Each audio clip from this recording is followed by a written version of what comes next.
I reached out, took her by the shoulders. I didn't have to do anything else. Her arms went around my neck, and for a few minutes I did no thinking whatsoever. When we broke it up, Sally seemed a little shaky herself. That was nice, Race. I thought so, too. Shall we have that dinner now? If you don't mind, I'll pass it up for now. And in the meantime? I'm going back on that vessel.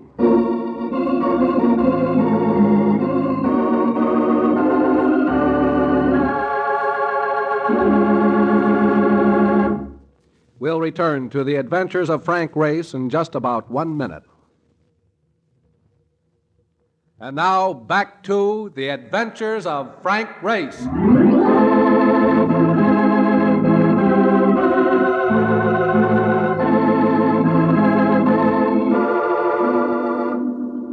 There was something wrong with the Hackensack victory.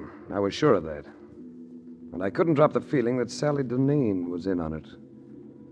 The gangplank of the ship was up, so I picked a mooring line and managed a hand-over-hand passage that put me aboard. No one seemed to be around, but the master's cabin was unlocked, and I pushed my way in. It was the same lad, and he started to be trucking it again until he glimpsed the Smith & Wesson in my hand. Well, what do you want now? Just a little talk. Why don't you sit down? First, I'd like to know why the remodeling job. The beam up there. I don't know what you mean. That beam has just been cased with another piece of wood. Very skillfully, too. Why would anyone want to do that? This vessel carries a serial number. It's to be found on her engines, on her compass, on her keel. And it's usually carved into the main beam of the master's cabin. Who'd want to be changing all that? I thought maybe you'd like to tell me. I'm not saying a word about anything. Maybe you'll talk at police headquarters. Put on your coat. You can't arrest me. Where's your authority? In my hand. Get that coat on. He was right. I had no authority. But somehow I was going to get him inside a police precinct. We left the cabin and went to the waist. We got halfway down the gangplank. That you, Kennedy? Yeah, but watch out for this fella. He's hijacking me. Well, well, if it isn't Race. Going somewhere, Race? They were at the foot of the gangway, all of them. Jacqueline, Grape Eyes, and Nemo. Take it carefully. He's got a gun on my side. We got rods, too. 3 of them. Why don't you try coming by, Race? Listen, Jacqueline. Listen carefully. I'm coming down with Kennedy in front of me. And you lads are going to back away to the left. Make any bad moves and I start blasting. I've forgotten the Grape Eyes wasn't exactly the rational type. I never cared for high dives, but it was either Jacqueline or a jackknife.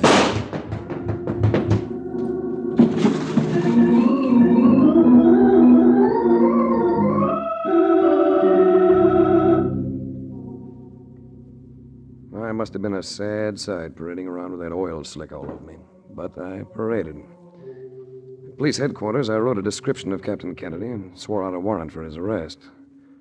Then I went to the hotel and scrubbed myself for about an hour and crawled into bed.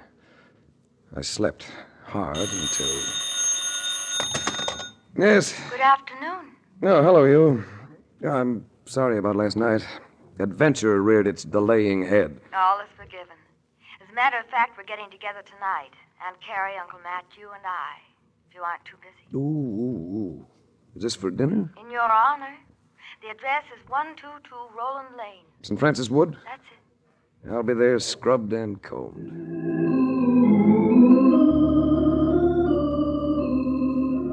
122 Roland Lane turned out to be an attractive sort of place. Monterey style, not unusually large. When I got inside, I was provided with the surprise of finding Chalmers Latham on hand. He drew me to one side. Anything to report? First you told me. Did Sally Deneen and her brother ever patch up that disagreement they had a few years ago? No, they never patched it up. Where is the brother? Haven't any idea. Does anyone have any idea? What are you getting at? If the brother were to die, would Sally come into any money? Well, to the best of my knowledge, his will cuts her off with the customary $1. Oh, there's Carrie and Matt. I'll talk to you later. Well, what have you been doing with yourself, Mr. Race? Suppose I could say I've been looking for victory ships. Oh? Are there a lot of them? Good heavens, my dear. There were hundreds of them built during the war. And many a welder lost his life working between their double hulls. Some of them weren't built very well. A number of them are broken apart at sea. And that could have happened to ours, couldn't it, Race? Yeah. You look pensive, Race. Did you hear me? I said you look pensive. Yeah, it must be this cigarette. I'm trying a new brand. Oh, come now, Race. Or maybe it's because I just realized what happened to those 2 vessels. You what? All right, Race, let's have it. If you own ships insured for $250,000 apiece, it's sometimes profitable to collect that insurance, isn't it? Quite profitable. But it would be more profitable if you could collect the insurance and still have the ships, wouldn't it? More profitable and less open to detection. What are you driving at? Victory ships, and the fact that so many of them were built. Ships that are exact duplicates except for their registry. Some of them are worth $250,000, others you can pick up as salvage for a few thousand. Please come to the point, Mr. Ace. The Hackensack Victory was originally bought for a salvage price, wasn't it? I think so. I believe our company had it refitted. And that happens to be my point. The Hackensack Victory was never actually rebuilt. What? The Hackensack Victory isn't the Hackensack Victory at all. It's the Jackson Victory, one of the ships you were supposed to have lost. Why, you must be insane. It makes quite a picture. You have a sound vessel insured for a fat amount. You buy a battered sister ship for a couple of dimes, sink it somewhere, then transfer its identity to the valuable ship and declare the good one lost. Sweet maritime racket for somebody. But who? Who among us would do a thing like that? I beg your pardon, madam. There's a phone call from Mr. Ace. It was the hotel, relaying a message from police headquarters. They picked up Kennedy and wanted me to come in and identify him. Sally had come to the phone with me, and I told her about it. Never mind calling a cab. We'll take my car. Come on. What could I say? We went to the car and blew out of there. Took me several minutes before I realized she was headed away from the city instead of toward it. I let out a yelp. Just relax, Race, and everybody will be happy. Well, you little ninny, what are you trying to do? I'm sorry, Race. The company's been losing money for some time. I guess that brother of mine just couldn't take it. But I care for him, Race. I care for him, even though we don't get along. I care for him too much to see him disgraced. Why, you little idiot, slow down. Don't move, Race. I'll wreck us if you do. I knew what I had to do. Grab the wheel with one hand and hit her with the other. It'd be touch and go, but...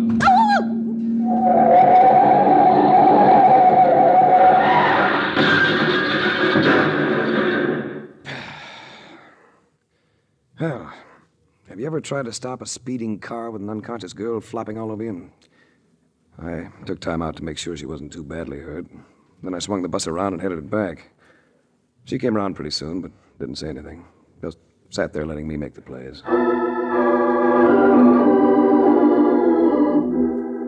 The police had Kennedy all right, in the hospital.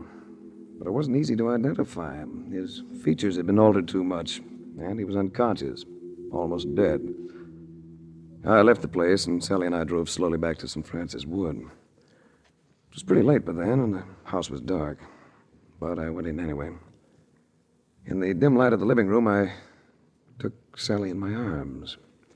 And in spite of what I had done to her, she responded. Oh, Race. When we care for each other the way we do, is it necessary for you to be so hard about things? Can't you work for me instead of the insurance company? Sally, what do you think happened to the crews of those 2 ships? Well, I don't know. It hadn't occurred to me. It occurred to me. I believe they were murdered. And, Sally... Yes? I think your brother has been murdered, too. Oh. I'll take it, Race. I let her. She needed something to concentrate on after a wallop like that. Quite a lot of conversation seemed to come from the other end. That's good. Finally, still holding the phone, Sally turned to me. It's the police. Captain Kennedy has regained consciousness, but they don't expect it will be for long. They want to know if you have any suggestions. Yeah, let me have him. Hello. See if you can get a statement from him, will you, Inspector? And keep driving at him with one name, Matthew Farrell. Keep repeating it to him, and I think you'll blow the whole thing wide open. Oh, that's funny. What's the matter, Race? The line seems to have gone dead. It's been dead for several seconds, Race. I cut it just before you offered my name to the police. Uncle Matt! He stood there fully dressed, and he was gripping what seemed to be a Luger, gripping it steadily. What made you suspicious, Race? In New York, you said you knew nothing about shipping. Tonight, you spoke of welding double hulls. And then I imagine there's a will, isn't there? Bob Deneen's will, leaving his share of the company to you and your wife. My wife had nothing to do with it. No, I can believe that. And you're going to have nothing to do with it. Either of you. I'm sorry, Sally. He had a gun on me, but he was looking at Sally. There was a chance I had to take. I dove at him. Race! It's all right. Oh, he's Dead. Yes. Had to be him or us. Oh, Race! Yes, Sally. I know. Violence isn't part of your world, is it? You really don't have any courage. We were all right until you came. I'm sorry to disturb your sheltered little world, Sally. But hiding from things doesn't make it a better world than mine. Maybe we'd better take a rain check on each other. And give Chalmers Latham a message for me, will you? Just tell him there's no charge. This one is on me.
The Adventures of Frank Race, starring Tom Collins, came to you from Hollywood.